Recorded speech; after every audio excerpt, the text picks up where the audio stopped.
नमस्कार, मैं हूं आपके साथ वर्षा शर्मा और रुक करेंगे देश दुनिया की तमाम खबरों की ओर। खबर दिल्ली से है, जहां भाजपा के संकल्प पत्र समिति संयोजक और सांसद रामवीर सिंह भदौड़ी ने कहा कि आगामी विधानसभा चुनाव के लिए भाजपा का संकल्प पत्र जन आकांक्षाओं का प्रतीक होगा। भदौड़ी ने बताया कि समिति ने अब तक 6 बैठकें की और जनता के बीच जाकर 3 सप्ताह तक सुझाव एकत्रित किए हैं।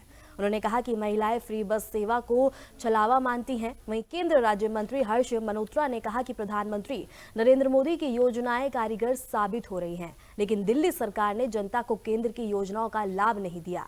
उन्होंने आयुष्मान योजना को लागू न करने पर सवाल उठाते हुए कहा कि केजरीवाल सरकार ने दिल्ली की जनता को केंद्र की योजनाओं से वंचित रखा है।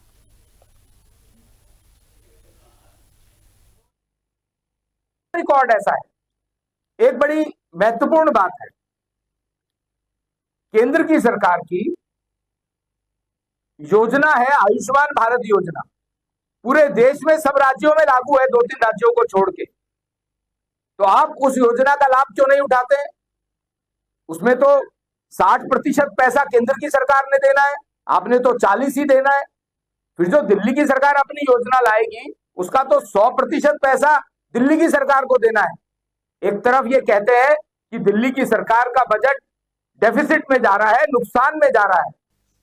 अलग अलग विधानसभा क्षेत्रों में जाकर अलग अलग वर्गों के साथ बैठकें की, उनके सुझाव प्राप्त किए और इसके अलावा हमारे जो जिले के सभी अध्यक्षगण हैं, उन्होंने मोर्चों के साथ और अलग अलग प्रकोष्ठों के साथ, अलग अलग वर्गों के साथ मंडल स्तर पर भी बैठकें की।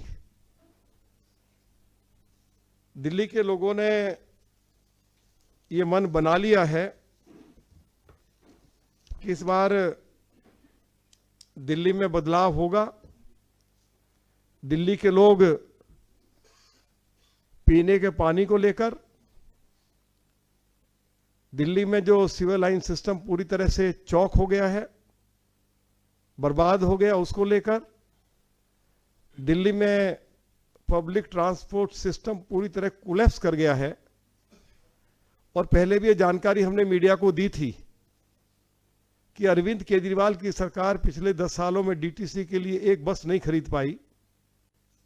अलग अलग विधानसभा क्षेत्रों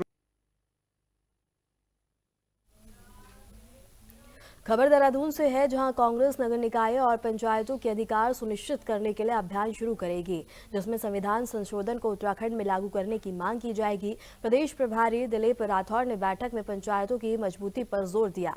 दीपक ने कहा कि पंचायतों को सशक्त बनाना और उनके अधिकार बढ़ाना जरूरी है, ताकि वे अपने क्षेत्र के विकास के लिए स्वतंत्र रूप से काम कर सके।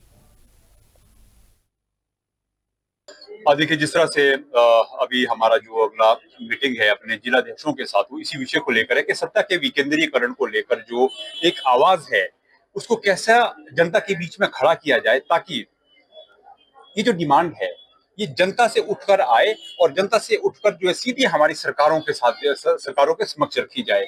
क्योंकि हमारा ये मानना है, जिस तरह से पलायन की समस्या उत्तराखंड के अंदर में है और बहुत सारा हमारा यूथ जो है गांव से निकलकर सीधा शहरों की तरफ जा रहा है, इसके पीछे जो रीजन है वो लॉजिक सिर्फ इतना सा है कि हमारे पास ना वहां पर रोजगार की व्यवस्था हमारी पंचायतों में है, ना शिक्षा की अच्छी शिक्षा की व्यवस्था है, और ना ही हमारे पास दूसरे कोई जो स्वास्थ्य से रिलेटेड जो बातें हैं उनके ऊपर व्यवस्थाएं नहीं है। और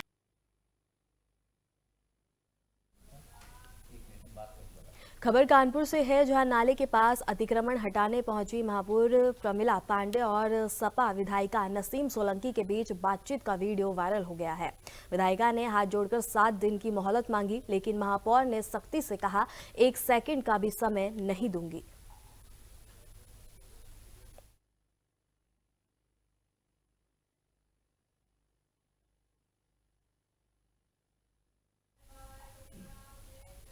खबर आगरा से है, जहां जुआ सट्टे के खिलाफ सख्त हो गई है। एसपी मयंक तिवारी के नेतृत्व में शाहगंज सराय क्षेत्र में पैदल मार्च कर लोगों को जागरूक किया गया है।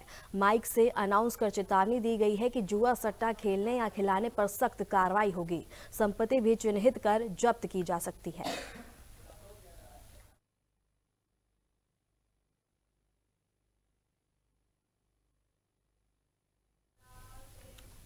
खबर आगरा से है, जहां अपने पिता की कुल्हाड़ी से हत्या करने वाले अभियुक्त बेटे को पुलिस ने गिरफ्तार कर लिया। आरोपी ने पड़ोसियों को फंसाने के लिए यह वारदात की थी और मृतक की पत्नी की शिकायत पर जांच में खुलासा हुआ कि आरोपी ने पहले भी अपनी मां पर गोली चलाई थी। डीसीपी ईस्ट अतुल शर्मा ने पुलिस लाइन में ये पूरे मामले का खुलासा किया है। देखिए, 15 अक्टूबर की रात की ये घटना है, जिसमें एक व्यक्ति था लाल सिंह, थाना खेरा राठौड़ में।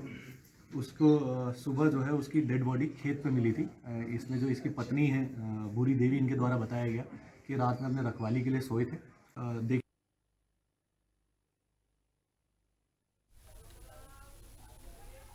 खबर अलीगढ़ से है, जहां रेल विभाग के अधिकारी संजय शुक्ला पर महिला उत्पीड़न का आरोप लगने के बाद भी कोई कार्रवाई नहीं हुई है। जांच कमेटी द्वारा दोषी पाए जाने के बावजूद रेलवे प्रशासन ने कोई कदम नहीं उठाया। इसको लेकर क्षेत्रीय महासभा के जिला अध्यक्ष ने प्रशासन के खिलाफ प्रदर्शन की और चेतावनी दी कि अगर कार्रवाई या ट्रांसफर नहीं हुआ तो इलाहाबाद जोन में रेल रोक आंदोलन किया जाएगा। विषय है भैया, एक रेलवे कर्मचारी हैं साधना पुंडी, जिनका यौन उत्पीड़न किया गया है। रेलवे के ही एक कर्मचारी हैं संजय शुक्ला, जो कॉमर्शियल इंस्पेक्टर हैं। उन्होंने उनके साथ में यौन उत्पीड़न किया, घिनौनी हरकत की, जिसके लिए एक विशाख समिति का गठित कर उनकी जांच कराएगी। जांच में वह दोषी पाए गए। दोषी में विशाख समिति के द्वारा उनके यहाँ से ट्रांसफ़र के निर्देशन दिए गए, जिसमें उनके सीनियर अधिकारी, जिनको यह अधिकार है, वो उनका ट्रांसफ़र नहीं कर रहे हैं, उन्हें पूरा सपोर्ट कर रहे हैं। एक पीड़ित महिला को डरा धमकाया जा रहा है। इस विषय पर हम उनके साथ आंदोलन के लिए खड़े हुए। विषय है भैया, एक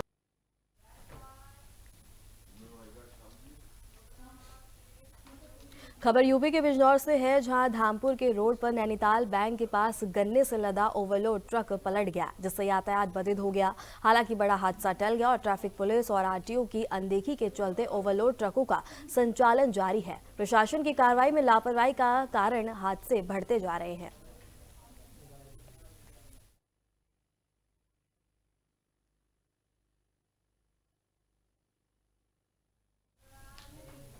खबर सोनभद्र से है, जहां गुरुवार रात को बॉर्डर चेकिंग के दौरान कोन पुलिस को बड़ी सफलता मिली। चन्नी तिराहे से संदिग्ध वाहनों की जांच करते समय ऑल्टो कार और पिकअप संदिग्ध नजर आए।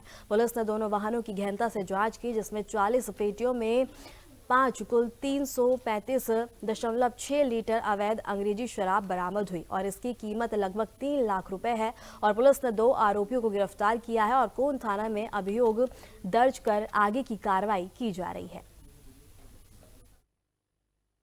जनपद सोनभद्र में पुलिस अधीक्षक महोदय के निर्देशन में अपराध एवं अपराधियों के विरुद्ध चलाए जा रहे अभियान क्रम में यह अवगत कराना है कि 19 दिसंबर की रात्रि में थाना कोन तथा एसओजी की संयुक्त टीम द्वारा रात्रि चेकिंग के दौरान 2 वाहन, जिसमें अवैध अंग्रेजी शराब बिहार की ओर ले जाई जा रही थी, साथ ही 3 अभियुक्तों को गिरफ्तार किया गया है। इसमें थाना कोन पर मुकदमा अपराध संख्या 152/24 सुसंगत धाराओं के अंतर्गत पंजीकृत किया गया है। इसमें फॉरवर्ड एंड बैकवर्ड ट्रेसिंग करके पूरे संगठित गिरोह के खिलाफ गैंगस्टर की कार्रवाई की जाएगी।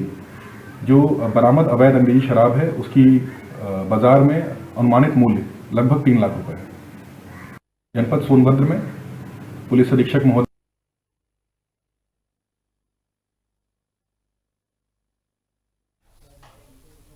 खबर गाजीपुर से है, जहां पुलिस टीम द्वारा तिराहे पर चेकिंग कर रही थी और तब पनकपुर की ओर से एक व्यक्ति हेलमेट पहने मोटरसाइकिल पर आता हुआ दिखा।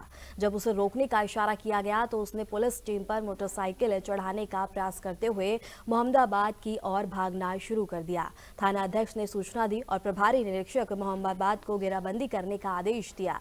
जयनगर तिराहे पर मोटरसाइकिल सवार को घेर लिया गया और पुलिस ने घेरा देख बदमाश ने जान से मारने की नीयत से फायरिंग की। आत्मरक्षा में पुलिस ने जवाबी कार्रवाई की, जिसमें बदमाश की बाएं पैर में गोली लग गई। घायल बदमाश को प्राथमिक उपचार के लिए सीएससी मोहम्मदाबाद भेजा गया और आगे की कार्रवाई की जा रही है। इसके साथ ही बदमाश ने अपना नाम महेश चौधरी निवासी वीरपुर थाना गाजीपुर बताया है। अपने क्षेत्र में चेकिंग पे भ्रमणशील थे। वो माड़ूपुर तिराहे पे चेकिंग कर रहे थे कि उनके द्वारा देखा गया कि पखनपुर की तरफ से एक पैशन प्रो मोटरसाइकिल पर एक संदिग्ध व्यक्ति आता दिखाई दे रहा है। संदिग्ध प्रतीत होने पर जब उस व्यक्ति को एसओ भारकोल के द्वारा रोकने का प्रयास किया गया तो वह व्यक्ति रुकने के बजाय तेजी से भागा इस पर एसओ भानपुर के द्वारा काल डिस्ट्रिक्ट कंट्रोल रूम को अवगत कराया गया तथा जरिए दूरभाष इंस्पेक्टर मोहम्मदाबाद को भी अवगत कराया गया। और अपने क्षेत्र में चेकिंग पे भ्रमणशील थे, वो माड़ूपुर तिराहे पे चेकिंग कर रहे थे कि उनके द्वारा देखा गया कि पखनपुर की तरफ से एक पैशन प्रो मोटरसाइकिल पर एक संदिग्ध व्यक्ति आता दिखाई दे रहा है। संदिग्ध प्रतीत होने पर जब उस व्यक्ति को एसओ भानपुर के द्वारा रोकने का प्रयास किया गया तो वह व्यक्ति रुकने के बजाय तेजी से भागा। इस पर एसओ भानपुर के द्वारा काल डिस्ट्रिक्ट कंट्रोल रूम को अवगत कराया गया तथा जरिए दूरभाष इंस्पेक्टर मोहम्मदाबाद को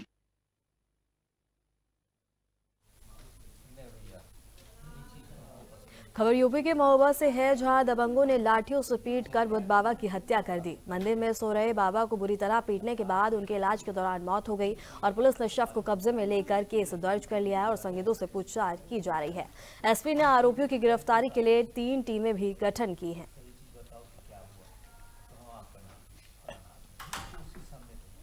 थाना खन्ना जनपद महोबा पर इस आशय की सूचना प्राप्त हुई कि थाना क्षेत्र के एक गांव के एक व्यक्ति जिसकी उम्र करीब 60 वर्ष है, गांव से दूर एक छप्पर में कच्चे घर में सोया हुआ था कि रात्रि में 3 अज्ञात व्यक्ति आए और उन्होंने उससे बीड़ी मांगी। बीड़ी न देने पे उनमें आपस में वाद विवाद हो गया, जिसपे उन व्यक्तियों द्वारा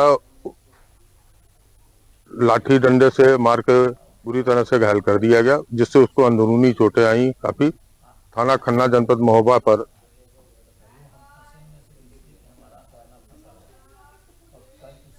खबर यूपी के मैनपुरी से है, जहां आगरा से लखनऊ जा रही डबल डेकर बस ट्रक से टकरा गई और हादसे में 21 लोग घायल हो गए। नायब तहसीलदार संतोष राजौरिया, सीओ अजय सिंह चौहान और प्रभारी निरीक्षक ललित भाटी मौके पर पहुंचे और सभी घायलों को सैफई अस्पताल में भर्ती करवाया गया। फिलहाल क्षतिग्रस्त वाहनों को हटाकर यातायात सुचारू रूप से चालू करवा दिया गया है।